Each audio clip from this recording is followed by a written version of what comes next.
नमस्कार साथियों, smart scholar YouTube channel में आपका स्वागत है। आज की क्लास में हम लोग राष्ट्रपति की क्षमादान की शक्ति को पढ़ेंगे, जो कि आपकी परीक्षा के दृष्टि से बहुत महत्वपूर्ण टॉपिक है।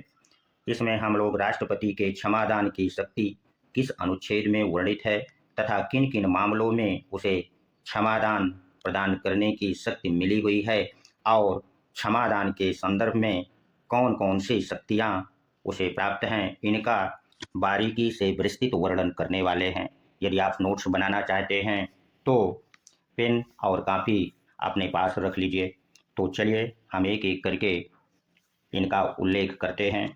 तो अनुच्छेद 72 में राष्ट्रपति को क्षमादान की शक्ति प्राप्त है और अनुच्छेद 72 के तहत राष्ट्रपति को ये अधिकार है कि वह किसी अपराध के लिए यदि कोई व्यक्ति दोषी ठहराया गया है तो उसकी सजा को वह क्षमा कर सकता है, विलंब कर सकता है, राहत या छूट दे सकता है, माफ कर सकता है या लघु कृति कर सकता है।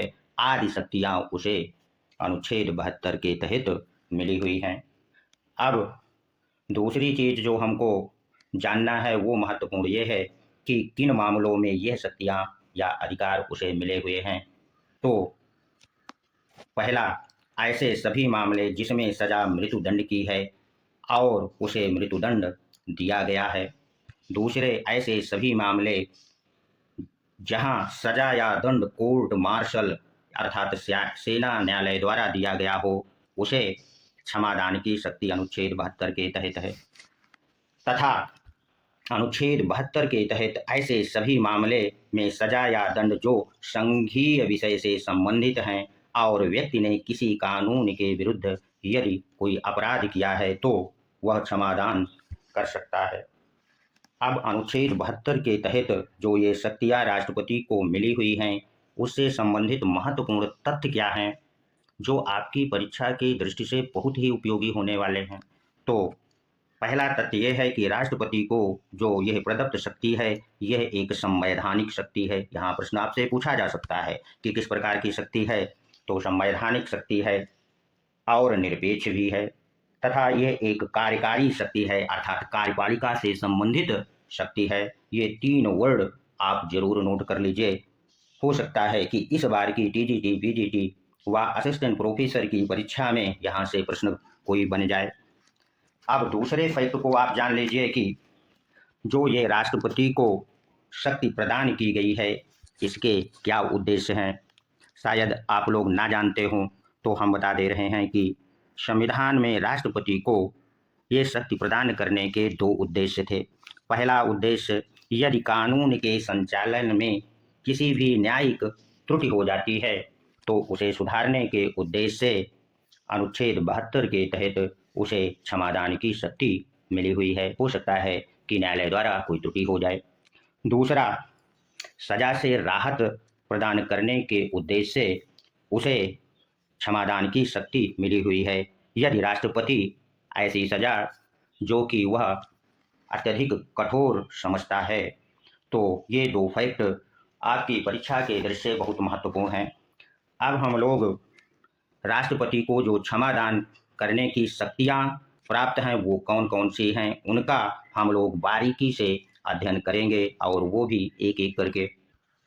राष्ट्रपति को जो वो पहली शक्ति मिली है वो है क्षमा कर देना। क्षमा कर देने का अर्थ है दंड से पूरी तरह से अपराधी को मुक्त कर देना। भारत के राष्ट्रपति द्वारा किसी अपराधी को क्षमा देने से सजा एवं दोष सिद्ध, इसे आप नोट कर लीजिए, सजा और दोष सिद्ध दोनों समाप्त हो जाता है। अर्थात न्यायालय ने जो सजा की दी है वो समाप्त हो जाएगा और जो अपराध उसने किया है जैसे हत्या, चोरी आदि, तो वह दोष से भी वह मुक्त हो जाएगा और दोषी को सभी सजाओं, दंडों और अयोग्यताओं से पूरी तरह मुक्ति मिल जाती है। ये था क्षमा दान का अर्थ। और अब हम लोग दूसरे महत्वपूर्ण तथ्य लघुकरण क्या होता है इसको समझेंगे। तो जो लघुकरण है इसका अर्थ है कि जब राष्ट्रपति सजा की प्रकृति को बदल देता है तो वह लघुकरण कहलाता है। उदाहरण के लिए, यदि कोई व्यक्ति जिसने अपराध किया है और उसको मृत्युदंड मिला हुआ है, तो राष्ट्रपति यदि उसके मृत्युदंड को कठोर कारावास में बदल देता है तो इसे लघुकरण कहा जाता है, और जिसे आगे साधारण कारावास में भी बदला जा सकता है। अर्थात लघुकरण में सजा की प्रकृति को बदल दिया जाता है। अब हम लोग तीसरा जो उसका अधिकार है वो है परिहार, यानी राष्ट्रपति परिहार भी कर सकता है।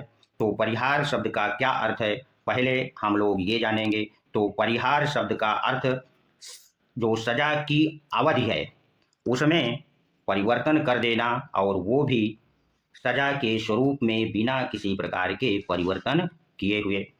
उदाहरण के लिए यदि किसी अपराधी को 2 वर्ष का कठोर कारावास मिला हुआ है तो वह उसकी अवधि को यदि राष्ट्रपति घटाकर 1 वर्ष कठोर कारावास में बदल दे तो यह परिहार कहलाता है।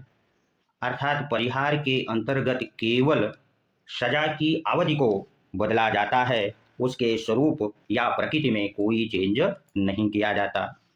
और जो चौथी शक्ति राष्ट्रपति को मिली हुई है वो है विराम, जिसे रिस्पाइट कहते हैं।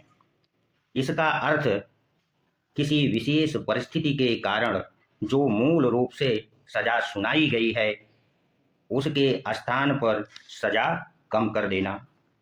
उदाहरण के लिए ऐसा तभी राष्ट्रपति करता है जब दोषी व्यक्ति शारीरिक रूप से अक्षम हो या कोई महिला अपराधी है और वह गर्भवती है, तो वह मूल रूप से जो सजा दी गई है उसके स्थान पर उसकी सजा को कम में बदल देना। जैसे कठोर कारावास है तो उसे साधारण कारावास में बदल देना, यह विराम कहलाता है। विराम का अर्थ आप लोग कभी भी रोकना मत लगाइएगा। रोकना शब्द यहाँ इसका अभिप्राय नहीं है।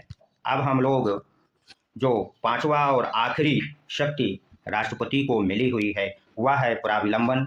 प्राविलंबन का अर्थ क्या होता है, तो प्राविलंबन का अर्थ ये होता है कि राष्ट्रपति कुछ समय के लिए जो दंड है उसे अस्थायी तौर पर जब स्थगित कर देता है तो वह प्राविलंबन कहलाता है। अगर किसी व्यक्ति को फांसी की सजा की तिथि कोर्ट ने नियत कर दी और राष्ट्रपति के पास वह व्यक्ति दया याचिका दायर कर देता है और राष्ट्रपति कुछ समय के लिए उसकी जो फांसी की सजा है अस्थायी तौर पर स्थगित कर दे तो ये प्राविलंबन कहलाता है। अब राष्ट्रपति की जो क्षमादान का अधिकार है वह क्या अपने विवेकाधिकार से स्वतंत्र रूप से करता है कि नहीं, इसको हम लोग समझेंगे। तो राष्ट्रपति को अनुच्छेद 72 के तहत दी गई क्षमादान की जो शक्ति है इसका प्रयोग राष्ट्रपति स्वतंत्र रूप से नहीं कर सकता। तो फिर कैसे करेगा? इसके लिए वो गृह मंत्री और उसकी सलाह लेना तथा सहायता लेना उसके लिए आवश्यक या अनिवार्य है। अब जो क्षमादान की प्रक्रिया होती है वो कैसे आगे बढ़ती है इसको हम लोग जान लें। तो क्षमादान की जो प्रक्रिया है वो संविधान के अनुच्छेद 72 के तहत राष्ट्रपति के पास एक दया याचिका दायर करने से आरंभ हो जाती है और इस याचिका पर विचार करने के लिए गृह मंत्रालय के पास भेज दिया जाता है। गृह मंत्रालय संबंधित राज्य सरकार से परामर्श से, अर्थात जिस राज्य से व्यक्ति संबंधित है उस राज्य से गृह मंत्रालय परामर्श लेता है और याचिका पर चर्चा करता है और इसके बाद जो गृह मंत्रालय होता है गृह मंत्री की सिफारिश उसमें होती है और अंत में ये जो याचिका है वापस राष्ट्रपति के पास पहुंचाती है और जिस पर राष्ट्रपति अपना निर्णय सुनाता है। तो ये था आज की क्लास में राष्ट्रपति के क्षमादान की शक्ति। तो आप लोग चैनल को सब्सक्राइब अवश्य कर दिया करें, देखते तो हैं किंतु करते नहीं हैं, ताकि हमारा मनोबल भी बढ़ता रहे और आप लोगों के सामने इसी तरह चैनल पर हम नियमित वीडियो लाते रहें। धन्यवाद, मिलते हैं अगले वीडियो में।